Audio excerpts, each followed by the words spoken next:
Nung una ko narinig, sabi ko, Kwentong Barbero, sabi ko, maglolokohan ba tayo dito? Way back high school, meron ako naging girlfriend na sobrang sadista na kapag hindi ko nagagawa yung assignment namin, sinasaksak ako ng pencil.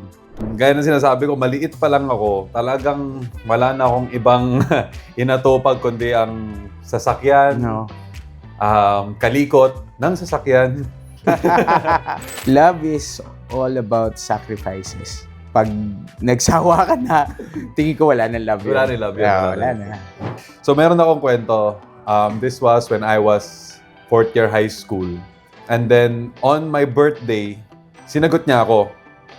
Pero sadly, wala ako sa school noon dahil nagkaroon ako ng bulutong. So pagpasok ko sa school, agad-agad nabawi yung pagsagot sa akin. So hindi ko makalimutan yun. Ito ang Kwentong Barbero. Barbero.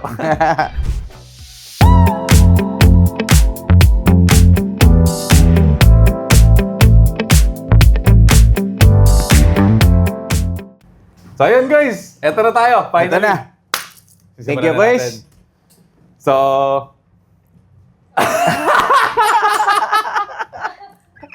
ayos. Kailangan yata may alak to eh. Butang ina.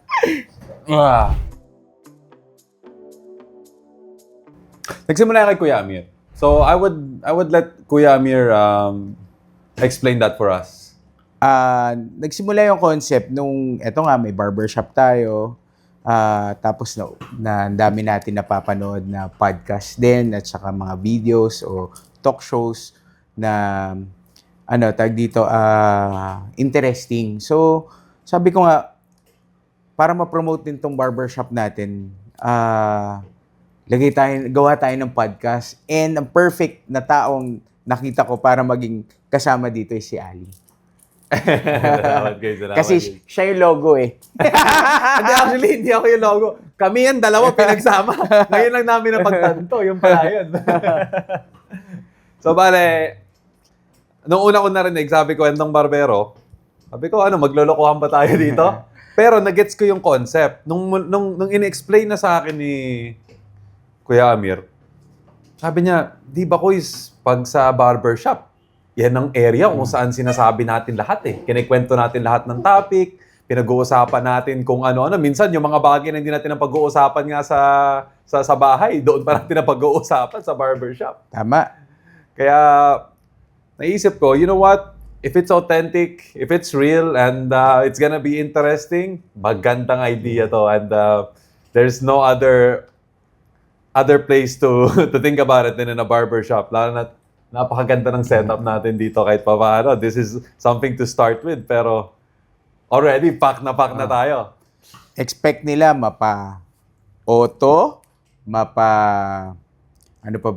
current events, mapa-sports, mapa-politics, anything. Mapaskandal. Mapa-scandal. Kaya, anything na pwedeng pag-usapan. Exactly. Any interesting topics, any trip, basically, naisip nyo na lang pag nasa barbershop tayo, minsan nag-aantay tayo, no? Pero yung mga kwento-kwento, kada tao, iba-iba. Yes. Pili ka na lang kung anong trip mo, di ba? Ito yung kwento ng bawat buhay ng tao. Tama. No script, just real. Raw content. Yes. Ito ang Kwentong Barbero. Barbero. Pero simulan natin kaya siguro, magpaalala tayo. Yeah. Kasi sigurado din tayo kilala. Let's start with I'm Ali Khalid, and Ako si Amir. kami ang host ninyo dito sa aming sinisimulang podcast called Kwentong Barbero. And so what do you do, kuya, for a living? Ako, nagsimula ako magnegosyo. Negosyo talaga, events. Tapos, yun nga, yung mga car shows, concerts, yan yung mga ginagawa natin before. Hanggang sa naputap nga natin tong Perfect Finish, The Barber Lounge, at saka ngayon yung Perfect Grind. Yun, tuloy-tuloy na. And hopefully, maging maayos lahat ng mga sinimulan natin. Ang galing ng mga naisip na concepts ni Kuya Mir. Nakita kasi kita, Kuya. Hindi kita nakita lumaki. Kasi Hindi ako maliit lumaki. Ay, hindi ako, Kuya. Nung maliit ako, nakikita ko na yung mga car show mo at iniidolo ko na yung mga car show mo dahil yun yung mga times na hindi pa nga wala eh. Wow, totoo. Ikaw yung nagbigay ng buhay sa automotive industry dito sa Olongapo. Kasi at that time, alala ko nung kabataan ako, no events. Other na inaantay mo every single year ang Subic Bay Auto Show. Yun nga, with the help din ng ating mga kaibigan, ng mga car guys dito, from Pambataan, Manila, Pampanga, napasaya din natin yung Subic Bay Auto Show. Correct. Totoo yun. Taon-taon inaabangan yun. And hopefully, one day, mabubuhay natin ulit yun. Oo nga. And yun, kung bakit naman may barber lounge, mahilig kasi ako magpagupit.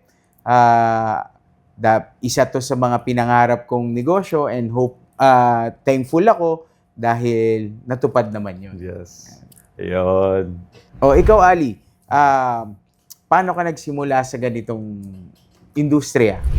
Well, ako naman, gaya ng sinasabi ko, maliit pa lang ako, talagang wala na akong ibang inatupag kundi ang sasakyan, kalikot ng sasakyan. Pero mostly, nandun nga sa industry. Nag-build ang passion ko mula sa pag-idea ng sasakyan. Bakit? Kasi kung para sa akin, ang sasakyan is more than just parang a chariot on two wheels or on four wheels. It's more on an art form. Dahil lahat tayo na-express natin sarili natin by kung ano yung pag-express din natin sa mga sasakyan. So naging simula sa akin ang paghihilig sa mga RC cars at pinagbabaklas ko at pinagkakabit ko at nagkino-customize ko hanggang na-realize ko na okay, this is something that I really love and I really appreciate. And thankfully, nadala ko yun hanggang sa pagtanda ko at na-realize ko na, okay, may mapapala pala ako sa hilig kong to na tinatawag na gastos ng ibang tao. Luho. Yes, sa luho ng ibang tao. And one big part of that is to meet friends like Kuya Mir, na nakilala ko na from the car industry, di ba? You meet opportunities, you meet people na hindi mo makikilala sa ibang paraan, di ba? Dahil pare-parehas kayo ng hobby. And with that, nadadala natin sa iba. So, hindi lang tayo porket puro na lang sasakyan, hindi. From the knowing each other from that hobby, you will start to find other interests with other people around you. And I guess the passion became from the passion of cars to the passion of having friends and knowing being a people. family. Yes, being a family.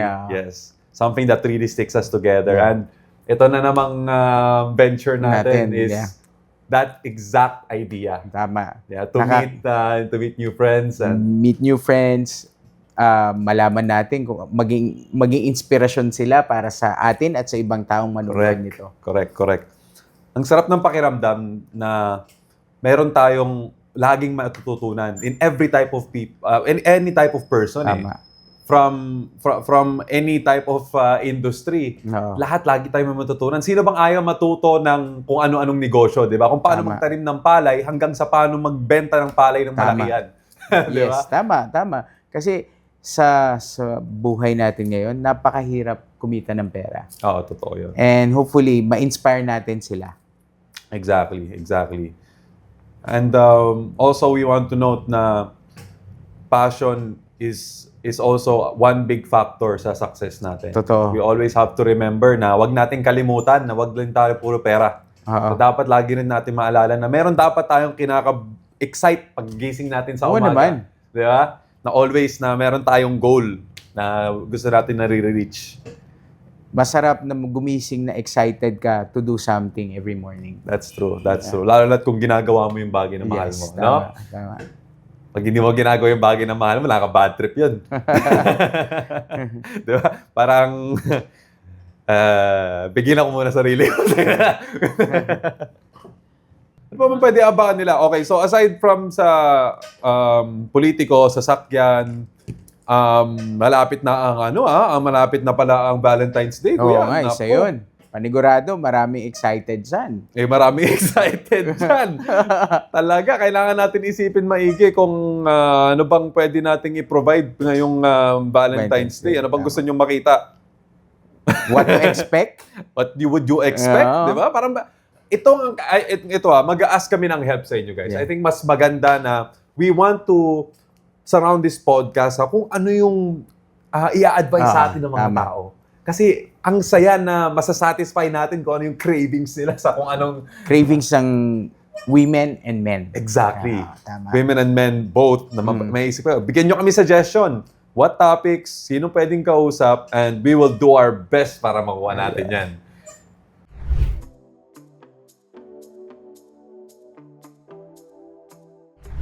How can I define? That's a very nice question. So, nakita ko yan. How can you define love? What a question, huh? Love is all about sacrifices. Wow. Hindi love yan kung wala kang sakripisyo. Habang tumatagal yan, the more sacrifices na ma-experience mo. Pag nagsawa ka na, tingin ko wala nang love yan. Wala nang love yan. Wala na. Paano mo kaya na-realize na I love to? Ako, nung willing na ako i-give up everything para sa kanya. Yung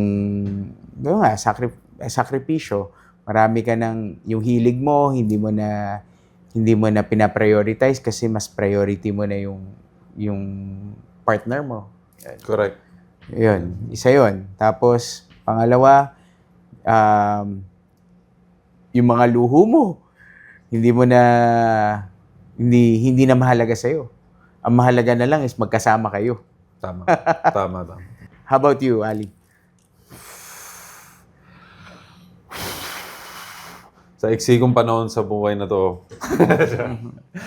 How would I define love? I think ang thing about me, kuya, all my life meron kasi akong problema sa pag-iisip eh. I'm an overthinker. Lahat na lang ng bagay, masyado kong linalaliman. And that was very hard for me growing up. Masyado akong overthinker in some way. So, ngayon na I got older, na-realize ko na it's better that I just simplify my life as much as possible. So, pag sinabi nating ano yung definition ko sa love, I would say it's effortless commitment. Yeah. To anything. Tama. It's to more than just your partner. It could be your parent that hindi ka laging masaya about sa kanila. It could be, I think, it's just effortless. Always thinking na, you know what, whatever I do, it's worth it. As long as sa bagay na to. That's love. That means I love you because I would be there no matter what. Hindi lang siya feelings. Hindi lang feelings. Kumbaga, it's a responsibility, it's a commitment. True. Yeah. Yung feeling mo na, gusto kita sakalin eh, pero...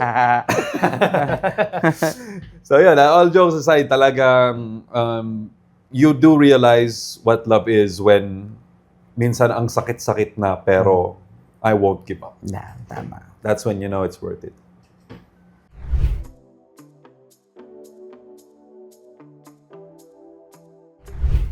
What is the unique thing na ginawa ko nung naligaw ako sa partner ko? To be honest, wala akong luck sa pagliligaw nung tumatanda ako. Puro ako tumatanda. Feeling ko kasi natanda na ako na sobrang daming nagdadaan sa buhay ko. Pero growing up and with my first experiences sa buhay, hindi ako masyadong nakapag-experience na maganda pagliligaw dahil ako yung lumaki sa bansa na bawal ang manligaw dahil makukulong kapag nanligaw ka. Pero, nung bumalik naman ako dito at nasa tamang edad na ako para lumandi, pinaka-significant was when I actually met the partner of my life. And how did that start was very, very interesting. Because, believe it or not, I don't believe at love at first sight, pero nung nakita ko siya, sinabi ko sa kaibigan niya na pag naging sa akin yan, papakasalan ko yan. And here we are at this moment. So I guess that is the most interesting thing na nagawa ko nung nanligaw ako na pinanindigan ko yung sinabi ko. So pinapanindigan ko pa rin. Lalo na in love sa'yo si Yuri. Hindi ako masyado sanay Kinikilig sa, eh, quiz. sa cutie content eh. Ah? Ako kinikilig. Ikaw, kuya. Ako? Marami. Paano ba? Single ako ngayon eh. Way back high school, meron ako naging girlfriend na sobrang sadista. Na kapag seatmate ko yon na naging girlfriend ko, na kapag hindi ko nagagawa yung assignment namin, sinasaksak ako ng pencil. Wow. Ganon, quiz. Kaya naging Napakaangas. masipag ako nung high school. After high school, naging tamad na naman ako. Kasi nagkahiwalay na kami. Kaya pala so kailangan talaga sinasaksak ka ng pencil. Ang galing nun, ha? Yung una ko nakitang, yung una kong pumasok na thought sa isip ko na sinabi mo sadista, yung tinatalian ka pag makulit ka. Hindi. Ganun. Pero yung sinasaksak ka ng pencil, bago yun, ha? So, meron akong kwento. This was when I was 4th year high school. At, ayun ang first time talaga na nasubukan ko talaga manligaw. And for a couple of months, nanligaw ako. And then, on my birthday, sinagot niya ako. Pero sadly, wala ako sa school noon dahil nagkaroon ako ng bulutong.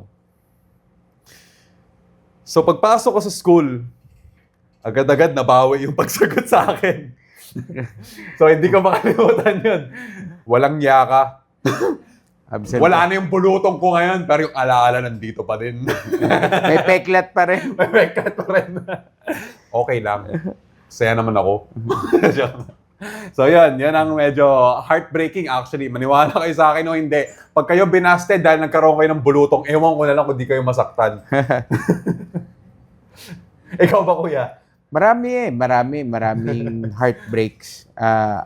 Up to now, may mga heartbreaks pa rin tayo. Well, tao lang, kailangan natin ma-experience yun para matuto tayo. How do you deal with that, kuya? Ako ngayon, paano ba? Nag-workout ako, balik boxing, Nice. trabaho, yun lang. I think that's the best thing talaga, Yeah. no? I think sa lahat ng negative na nangyayari sa buhay natin, para pag sinabi nila na pag binatukan ng bato, batuin mong tinapay, Yeah. ba't di mo gawin sa sarili mo? Yeah. Di ba? Oo. When life deals with you with stones, bawian mo na Tama. ng mabuti, no? Kailangan, tag dito, ma-realize na ito yung iniwan niya. Wala na kami bulutong. Ay, producer ka, napapatawa ko. Okay na ako dun.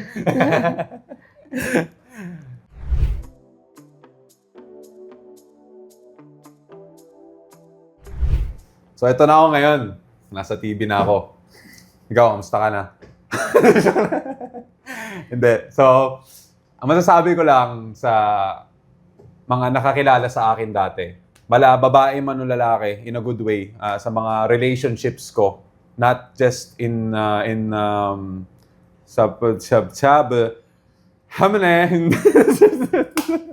not just sa relationships na katulad ng boyfriend-girlfriend, but kahit sa mga kaibigan kong lalaki. Kung sakali man na nakikita nyo na ako ngayon, eto na ako ngayon. Siraan ako ng ulo. Hindi. Ito na yung Ali na dati yung nakilalang makulit, na basagulero, na minsan wala talaga sa ayos, na hindi ko alam kung anong direksyon ko sa buhay, hindi ko alam kung anong next gagawin ko, at hindi ko rin alam kung anong ginawa ko kagabi. Yun talaga.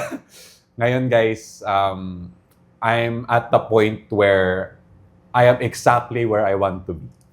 And I hope na to anyone that will meet me again and will know me in any way na you'll be happy for the goal that I'm trying to reach and the person that I'm trying to be. I think I just want to be a person that will be remembered as I made a difference in somebody's life. At yun lang. That will be my life commitment, is to make a difference in other people's lives. Yun siguro ang gusto kong maipaalam sa mga nakilala ko sa past ko. Pero kaya I think let's say parang yung ginawa ko na nilihis ko from just relationships to friends. kung iibahin ko yung tanong, kuya, sa mga nakakakilala sa iyo dati, either sabihin natin mostly on your past experiences sa buhay mo. Ano man yung siyempre marami tayong kwento, 'di ba? Mga tao nakakilala sa atin, mabuti man na masama, mga tao na may nasasabi, may mga tao na nagsusuporta mula sa Paul. Ano masasabi mo siguro sa kanila ngayon through all of those years na pinagdaanan mo, ano na ang Amir ngayon?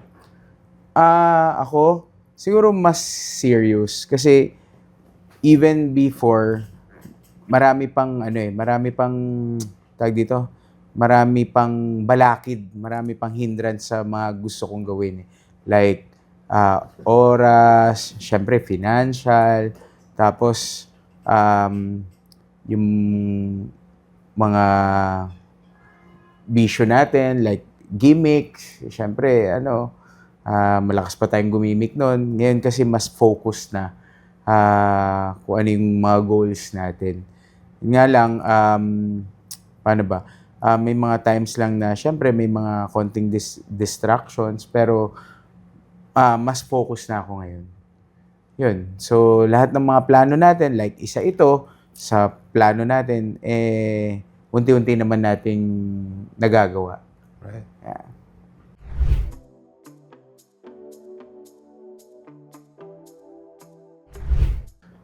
Well, for me, wala pa namang masyadong betrayal harap-harapan kasi thankful naman ako. Hindi ko sa minamayabang ko 'yun. Talagang thankful ako na wala naman akong naging past na kaibigan na gumawa sa akin ng kasamaan direktahan.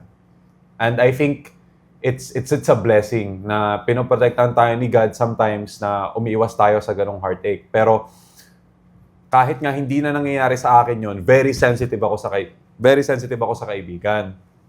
What I mean is that kung sa minsan clingy na nga akong clingy.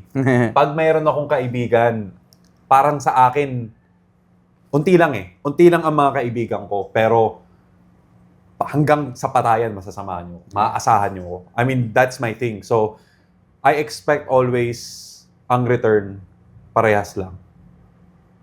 I always have a feeling of, dahil wala akong kapatid growing up kuya. That's why, naalala nyo nung bata-bata pa ako, nakilala ko kayo. Yeah. Hindi pa uso yung kuya-kuyaan. Talagang sila yung naging kuya ko, naging guide ko, naging mentor ko. And I've always that feeling of love sa mga kaibigan mo that are just more than friends, na even more than family. Sobrang tinitreasure ko yun. Na hanggang sa pag-usad ng edad ko, mas lalo ko pa siyang na-appreciate the more I get older. Nice. Ayun, yun talaga. Friendship for me is one of the most biggest blessings, but could also be your biggest heartache. And I'm sure, kuya, you have those stories. Oo. Ako, mabarkada ako Mapa Manila, mapa dito. And sila yung mga nakasama ko for the longest time kasi yung parents ko are based sa London. So, mga kaibigan yung naging pamilya para sa akin. Sa katarantaduhan at sa kaayusan, kaibigan yung naging sandalan ko. And thankful ako, I have friends who became family like you, Ali, na kasama ko pa rin up to now. Right. Yan.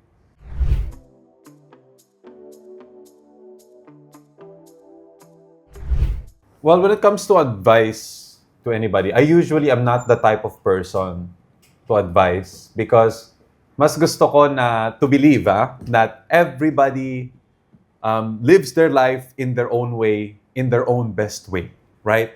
So, in some way, ang gusto ko lang i-advise man kung ilalagay man natin sa ganung terms is that, hey guys, be yourself. Yun talaga. I mean, I've tried so many things sa buhay ko here and there, and I noticed na we lose ourselves along the way, trying so many things, trying to be other people, and nagwe-waste lang tayo ng time. embrace natin ang sarili natin, embrace natin yung mga flaws natin, embrace natin lahat ng sinasabi nila sa atin, and we take that and we use that to make the best out of it. Pakita natin na hindi yung kahinaan ko kaya ko gawing lakas. Yun lang talaga. Na hindi mo kailangan maging plastic or hindi mo kailangan maging peke. Be yourself. Ako, advice ko siguro know your passion and focus.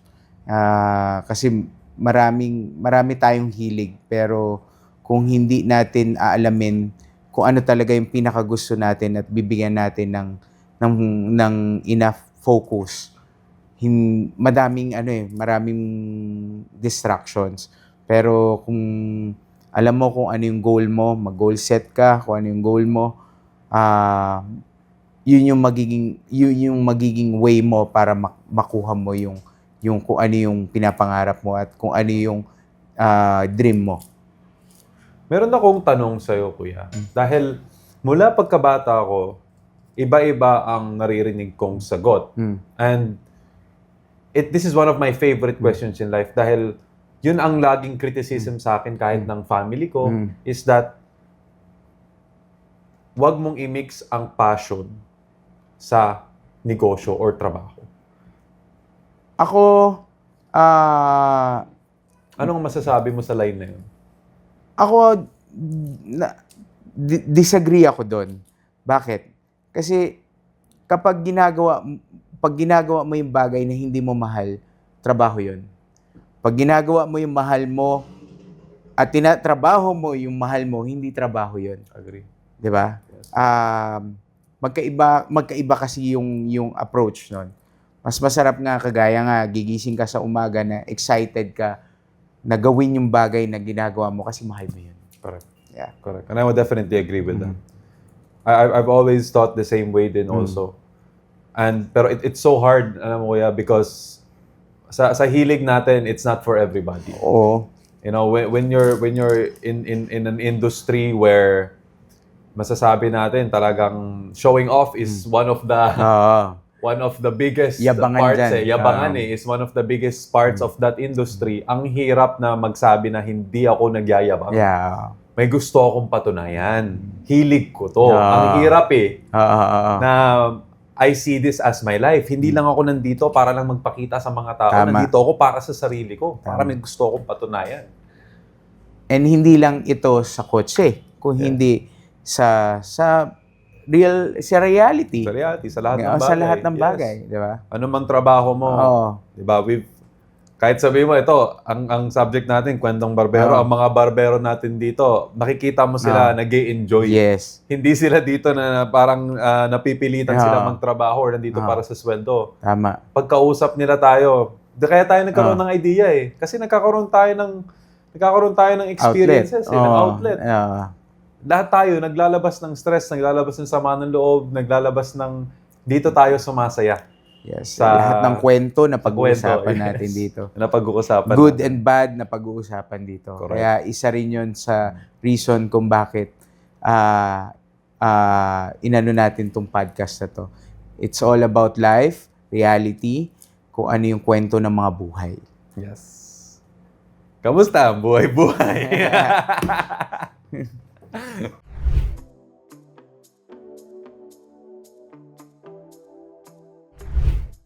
Well, I see where this is going, Kuya.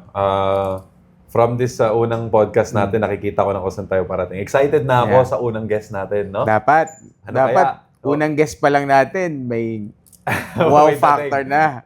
Pag hindi, ilalabas natin sa kanya. So guys, baka meron kayong suggestions. We would really appreciate it. We are starting this out from our hearts with passion, for fun, for you guys. Yeah, for you guys. Gusto natin mapatunayan na kaya natin magkwentuhan lang. Tama. Pero mag-e-enjoy tayo in the process and may matutunan tayo in the process. So yun ang habol talaga natin dito. So if you can help us guys, support us in our next episodes to come. Gusto namin na kayo yung maghuhulma kung saan kami pupunta. Alright.